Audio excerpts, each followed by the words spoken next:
All right, hello students. So today I want to talk about research and rhetorical analysis, and I'm specifically focusing on the rhetorical situation. So this is one section of the paper that you're going to have to write. So you're going to have to look at what we're going to talk about is the background of your artifact. Now, not just to look at it and just to leave it there and write a paragraph on it, but to be able to refer back and forth to it. So being able to understand how and in what situation, or being able to analyze how and why in a certain situation an author would need to craft credibility in a certain way, or how with a certain audience, in a certain historical period of time, how an author would need to craft emotion or appeal to emotion in a certain way. So being able to really flesh out the rhetorical situation helps you. So first of all, I want to talk about what rhetoric is.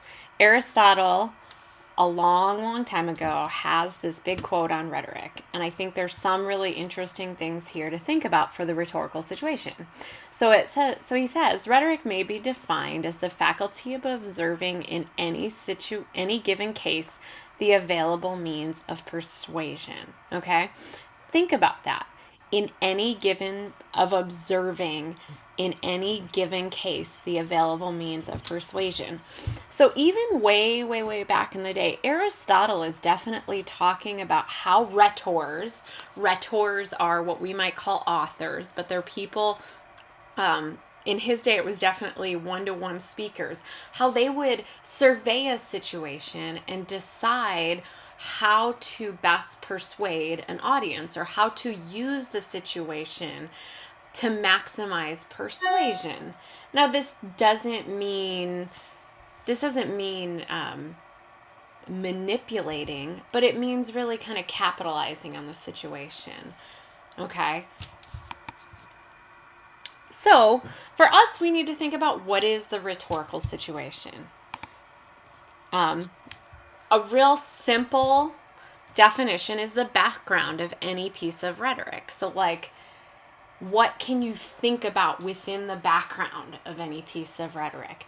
Now, as an analyst, your job is going to have to be to condense down what is the background of your artifact. So not everything's going to be 100% relevant that you research and you look at, but a lot of things are. So it's the background of any piece of rhetoric, okay? Lloyd Bitzer, who is a rhetorical theorist from the 60s, defines the rhetorical situation as complexes of persons, events, objects, and relations inviting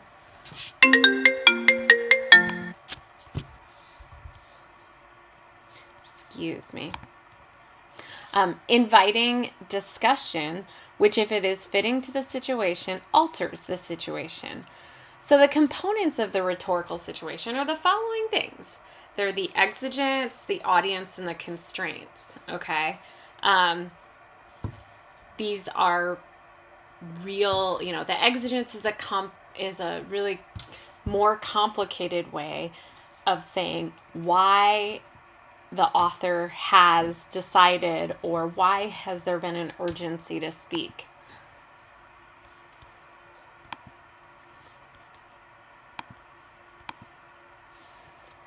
And so this has a lot to do with the context. What's going on that makes the president have to give a speech about guns, right? What is happening that the documentary, both really right now, and then also what historical things have led up to it, has made the director make a documentary about the situation at SeaWorld, right? So why do we act? What do we want to accomplish by our speeches and actions? That's what the exigence is, okay? The audience, right? Rhetoric, and all of this reminds us that rhetoric does not happen in a vacuum, okay? So the president, when he's speaking to an audience, right? And it's really, going back to the exigence. What kind of audience is he speaking to? Within the historical context, is he speaking to a hostile audience? Is he speaking to an audience that is in love with him? So what are his poll numbers like? Is he speaking to an audience who doesn't love him? What kind of topic is he speaking on? And that's something to think of. But so who is the audience? Now, many of your artifacts will have very wide audiences, but you're also going to want to think about who the target audience is. So who is the who is the artifact meant for? In, say, for instance, an ad, right? And I've given this example before, but an ad at the Super Bowl has a very wide audience. Except think about those Budweiser puppy ads, right? Think about those real quick. Super Bowl mostly is, we've if we can stereotype it, it's a male event. Men get around, they're partying, they're having a good time, but their spouses or significant others or moms or sisters, there are women involved here, right? Budweiser has had a history of really appealing to the men in the room with their ads. So having girls in bikinis or like dudes sitting around drinking beer. With the shift to these puppy ads, we might suggest that their target audience is women in the room. Now, that's not to say that they're not also appealing to a large population, but that as you're analyzing these rhetorical appeals and thinking, why all the sappy, why all the puppy, you can start to see how Budweiser is really crafting a different kind of pathos for a female audience, or for what they believe is a stereotypical female audience. The other thing is constraints.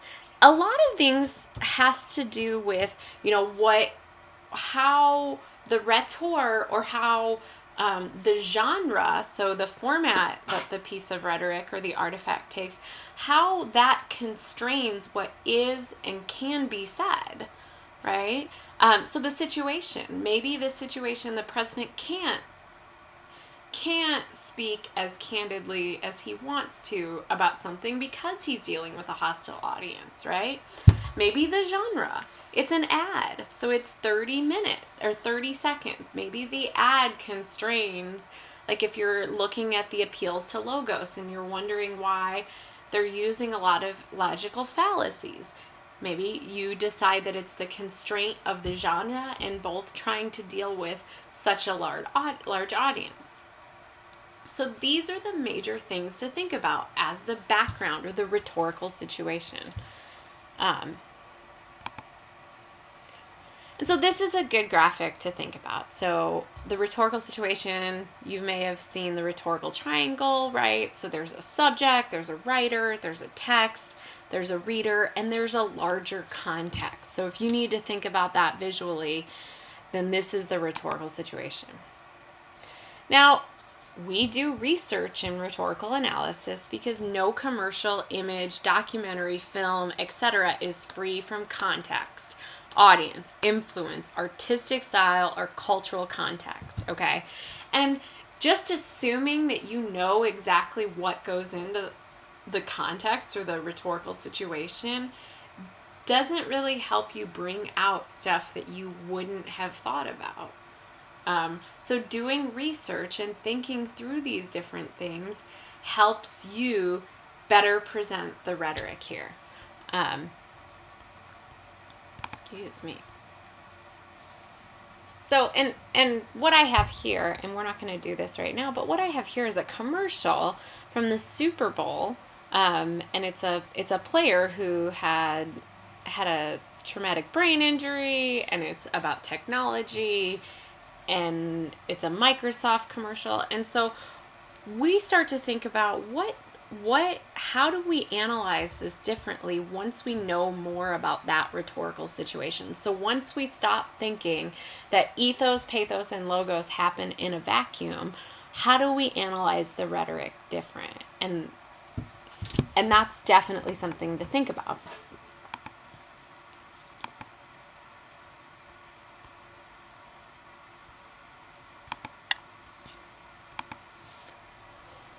So what should you research?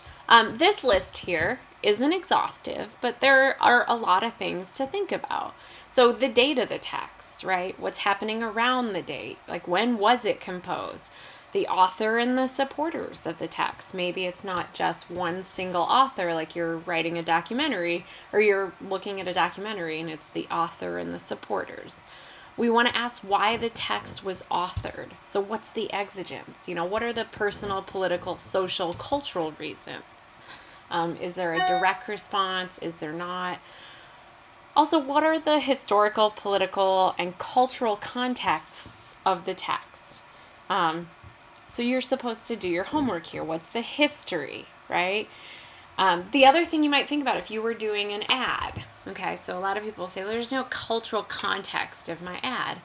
Maybe yes, maybe so. You'll want to look at the history of the company, right? Again, I'm going to go back to thinking about Budweiser, right? They've made these really manly ads for a really long time. Girls in bikinis, men sitting around drinking, and then all of a sudden they've switched. Not all of their ads are like this, but to doing more kind of sappy, funny ads. And so what are they doing there? The history of the company, you might look into some of that, and it might be what you find is a need for them to target a larger audience, and what they deem by a larger audience is targeting more women. And so you'd say that the shift in that ad, and so that's the context here, is that Budweiser has always made ads for men, and then in whatever date you find in 2000, maybe it's 2010 or something, they started making these ads. And so your context of your ad is that it was in this context that Budweiser's trying to appeal to more women that this is happening. The same might be said about, companies that are responding to the economic downturn. So maybe it's an ad that's trying to show that the company or the product is financially responsible, or it's not a luxury item, it's a necessity, and it's cheap and thrifty and all that, and that might be responding to the economic downturn, and so appealing to an audience that is being more fiscally sound. Or the ad might be responding to the green movement. So maybe it's Mr. Clean, right? Which is a very chemical laden product. All of their ads don't really talk about what's in them, but maybe as of recently, they've been talking about not using any harsh chemicals, right? And what does that respond to? Well, you can do some research on the environmental movement and how Mr. Clean is really trying to capture a larger audience based on that.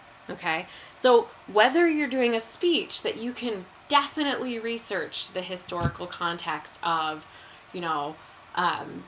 of a speech written and performed by Hitler, whether you're doing a documentary where you can definitely research the background of that, or an advertisement where you have to get a little bit more into what's going on in society and what's going on with the audience, you will be able to research the background.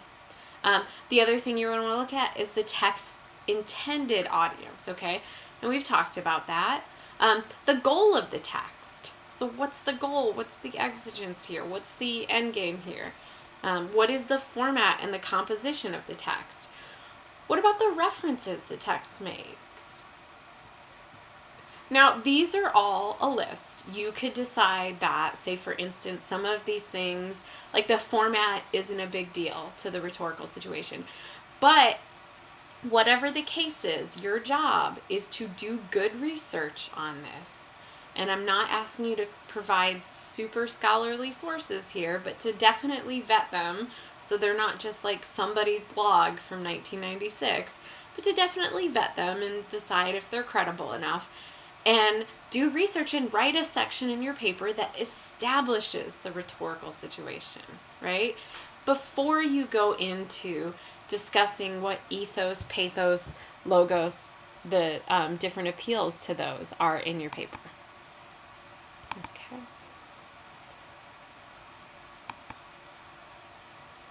Now, the other thing I want to discuss really quick is what's different about analyzing visual text.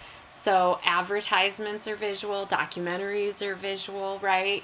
Think about documentaries that are really trying to do something with sound. Is they'll have somebody give kind of a personal testimonial, and behind it there'll be this sappy music. How is that rhetorical, right? What kind of rhetorical appeal are they working with and through?